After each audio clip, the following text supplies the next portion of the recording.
Kamiranda, sa loob lamang ng 3 buwan ay sumipa na ang presyo ng Bitcoin.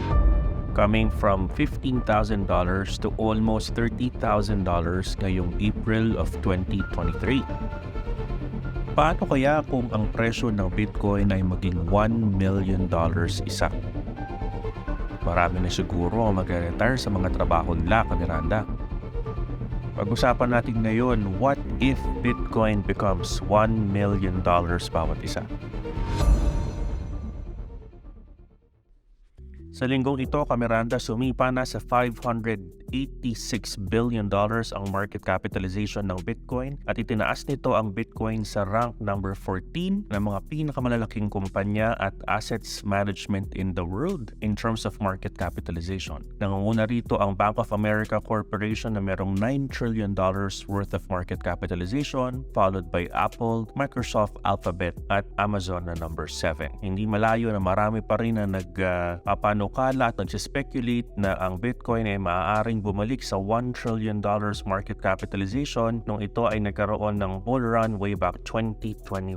Ngunit bakit nga ba napakataas ng market cap ngayon ng Bitcoin? Kamiranda, marami ang nagsasabi na ito ay dahil sa expectation of the future success ng Bitcoin. Sa ngayon, limitado pa rin ang paggamit ng Bitcoin compared to regular fiat currencies like US dollar. Kamiranda, ang cryptocurrency tulad ng Bitcoin ay kailangan magbigay ng valuable service if they would like to justify their very high valuation. Otherwise, ang pag-handle ng Bitcoin ngayon is like collecting stamps lang or some, beanie babies, or ito ay ginagawa lamang ng mga minorities that does not justify the price of a $30,000 bawat Bitcoin. Pero ang tanong, ano yung valuable service ngayon that can make Bitcoin successful? Sa karamihan ng mga Bitcoin investors, yung pagiging maunlad o successful nito means that the price can continue to rise. Pero what if lang, Kamiranda, that someday a little boy will yell, "The emperor has no clothes"? Alam mo ba yung kindergarten na story na yan na merong gumagawa ng damit sa isang emperor, yun naman pala ay wala, and the price of Bitcoin will come crashing down. Yung mga Bitcoin enthusiasts ay medyo vague on what success means beyond rising prices. They seem more fond of the argument na ito ay merong tokenomics at ito ay merong store value. The most important criterion for a success is that the cryptocurrency can end up being used as a commercial transaction, like for example si Tesla, you're accepting Bitcoin transactions, or even Dogecoin, or even Twitter. All the other value propositions like bilang paggamit sa payment system or safe haven role can only be as good as if it's actually accepted by many people already.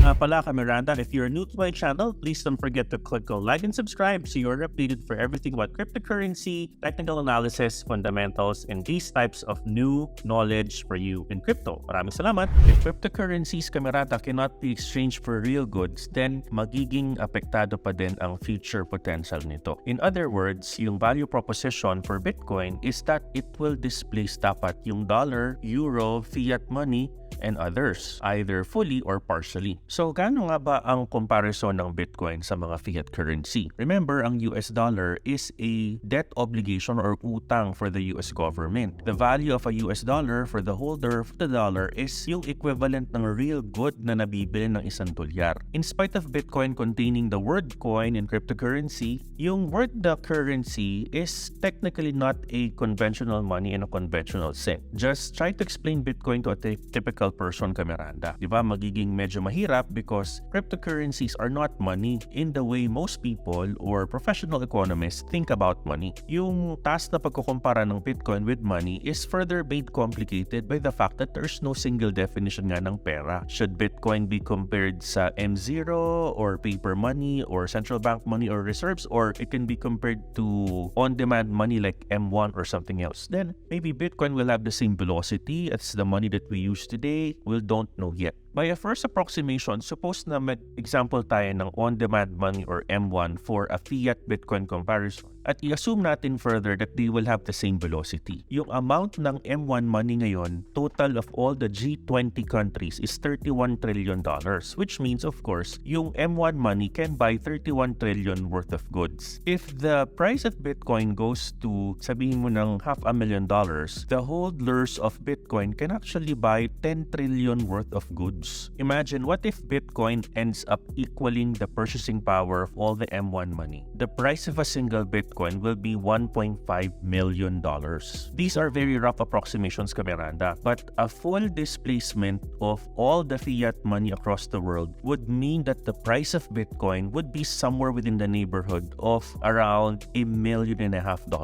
Whether the price of Bitcoin is $1 million or $2 million, it's quite immaterial at this point. But I think yung success ng Bitcoin means that the price of the coin itself will be quite a bit higher than that. So that leaves us into two interesting questions, Miranda. What will happen to the holders of Bitcoin and what happens to everyone else, diba? So to begin with, yung current owners of Bitcoin will become the wealthiest people in the world. Siyempre, kakalabanin niya na ngayon yung mga hari at reyna because, those are the ones that are actually handling gold in the centuries that have passed. Siyempre, these monarchs are the ones who literally own the money. Pero pag ikaw ay Bitcoin hodler at umabot ng almost $1.5 million ang presyo ng isang Bitcoin, you can buy anything that you want. There are not gonna be many of them as well, Miranda, compared to the multitudes that own assets today via pension funds or mutual funds or the rest. Magiging maliit lamang na tao ang magkocontrol sa Bitcoin. Una na dyan, syempre si Saylor. So a sharp increase of inequality as an inevitable consequence of the Bitcoin success is pwede nating i-expect. Unlike sa mga pinakamayayaman tao tulad ni Jeff Bezos or Elon Musk, whose wealth is actually coming from creating companies that benefits majority of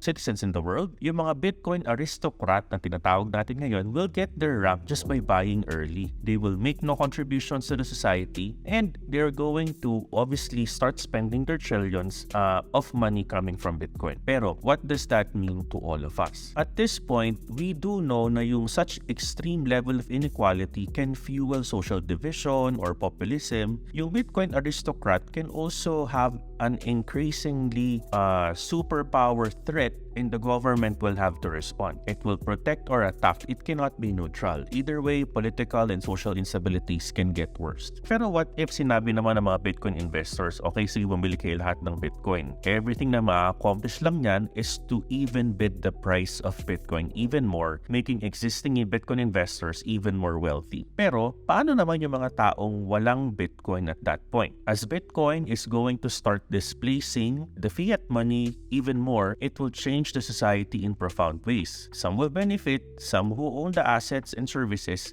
they can sell to the Bitcoin aristocrats to prosper. Someone has to build their houses and clean their toilets, educate their children, and cook their food. Someone has to defend them from the rest of the society. But there is also medyo small minority lang yung mga may hawak na yan, Miranda. Remember, there's only 21 million Bitcoins all over the world at marami dyan ay hawak ng mga Bitcoin miners at mga nauna nakabili ng Bitcoin way back 2013. Ang pinaka magsasuffer dito, Miranda, are those individuals whose wealth is actually built right now on fiat currencies like dollars, Canadian dollars, Philippine pesos. Because as Bitcoin continues to gain dominance, the less that we will want to hold any fiat currency. We will all want to be paid in Bitcoin and hold our savings in Bitcoin. As in any market, yung amount of goods and services that can be acquired by fiat money will inevitably fall, liliit ito. Further, it can hurt those that are living based on the fiat currency. Yung Bitcoin enthusiasts will of course respond by saying they should also buy Bitcoin.